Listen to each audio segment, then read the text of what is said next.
مزید یہ ہے کہ جب اذان ہوتی ہے آپ آتے ہیں اور اذان کے بعد امام اور مؤذن نمودار ہو جاتے ہیں اور آپ لوگ صرف امام اور مؤذن کو دیکھتے ہیں، امام اور مؤذن کو دیکھتے ہیں، امام صاحب نے نماز پڑھائی، مؤذن صاحب نے اذان کہی۔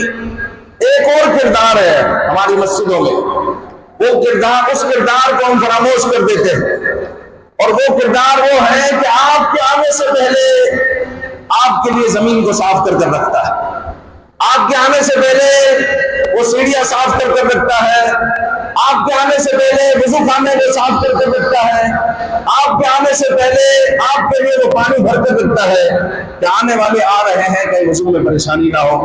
وہ ہماری مسجد کا خادم ہوتا ہے۔ یہ جس طرح ہماری کمیٹی کا ایک کردار ہے، مسجد کے خادم کا بھی ایک کردار ہے۔ اچھا میں یہ اس لیے کہہ رہا ہوں کہ بعض لوگ کبھی تحفہ دیتے ہیں، صحیح ہے، کوئی تحفہ دیتا ہے، وہ کہتا ہے کہ یہ امام صاحب آپ کا ہے، یہ محسن صاحب کا ہے، تو میں اس لیے کہہ رہا ہوں، آپ سمجھ گئے نا؟